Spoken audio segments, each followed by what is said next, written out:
one of Africa's deadliest conflicts receives far less attention than terrorism. Since 2010, over 15,000 people have been killed in clashes between herders and farmers. Ni ce mai suna Grace kenan daga garin. Ni manoma ce, ni gongowa ce kuma. An haife ni a garin, na yi primary school kuma a garin. Kamun na je makaranta a science school, just 1 to 2 na bari, na gama Yola. Then, ni after rason mai gidana ne na tafi Bible school a Patako. Na gama na dawo ina gida noma nake yi. To ki gaya mana garin yaya mai gidanki ya zo ya rasu? Mai gidana ya rasu a gona ne. Ya je gona ne makiyayi suka kawo shanu su shiga da cikin gona sun ce fita daga cikin gona za su ci. Ya ce wannan abinci na ne bari mu fita ba. Haka suka yi da su har suka kore su sun tafi. Ya dawo gida irin 12 rana ya ce kai wayannan fulani garin kuma kar su yi bana sai sun tafi da wayansu yan maza guda 3 domin idan sun zo su yi gadin gona kar su cinye. Sun zo gona yana gona sun sake su shigar da shanu su a cikin gona. Yana musu maganar ne suka sare shi suka kashe shi. Na zauna har karfe 6-7 bai dawo gida ba. Wannan ya zo mutane suna tambaya na mai gidanki ya dawo shi bai dawo ba. Wannan ya zo tambayi mai gidana ya dawo ne na ce ban dawo ba ni na kasa irin tambayar da ake yi mini. So na zama confused har na goyi yaro na fita waje. Ina ta tambaya me yasa ana tambaya mai gidana bai dawo ba ne a sai mai gidana ya mutu. Ba ga ya mani bane. Har an je ga youths na gari na sun je su dubi gawa daji. Bisa ga ihun da wanda sun je da su sun yi. Taraba, Adamawa, Nasarawa, Benue, Plateau and Kaduna states have recorded the most violent attacks in recent times. More Nigerians have been killed in these clashes than from Boko Haram. With vigilantes and tribes carrying out extrajudicial killings and reprisal attacks, the conflict persists with no end in sight. Farmers' herders crisis started in Nigeria long ago. It started in 1962-63.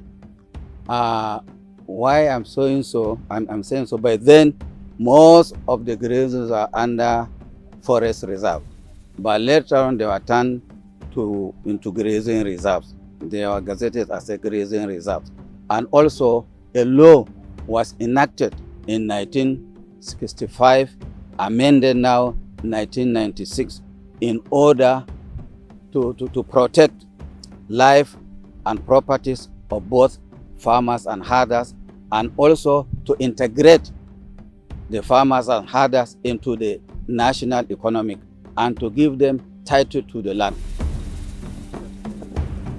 There are 415 grazing reserves across the country, which the government hopes will help solve the problem of access to land and restrict cattle from encroaching farmlands. Drought and desertification in northern Nigeria have devastated traditional grazing routes. As the Sahara Desert advances southward, herders migrate with their cattle in search of pasture and water. This has brought them into direct collision with settled farming communities. Urbanization and population growth have also led to people building on historical cattle routes. Nigeria's population has exploded to over 200 million in 2025, intensifying competition for fertile land. Farmers accuse herders of allowing cattle destroy their crops, while herders face shrinking grazing routes as private farms and urban expansion encroach on traditional pathways they've used for generations. Disputes which used to be resolved by traditional chiefs have escalated into armed confrontations.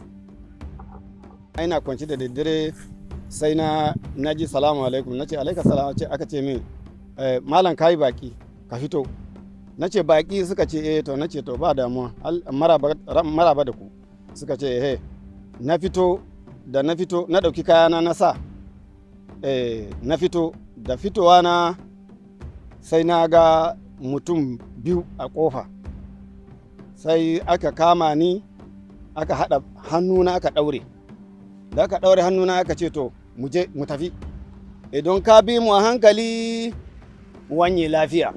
Idan ku kai mana taurin kai ba mu san yadda za mu kare da kai ba. Akwai bindigu guda uku, bindigu guda uku, wanda ni ban san manya-manyan bindigu ne kam. Na ji da na tashi lokacin da duka tadi na ji suna kwarrab a waje, wannan ya yi kwarrab, wannan ya yi kwarrab, to ni ban san me yake yi ba. Both herders and farming communities now have access to sophisticated weapons. The conflict has evolved from spontaneous reactions to planned, coordinated attacks and kidnapping for ransom.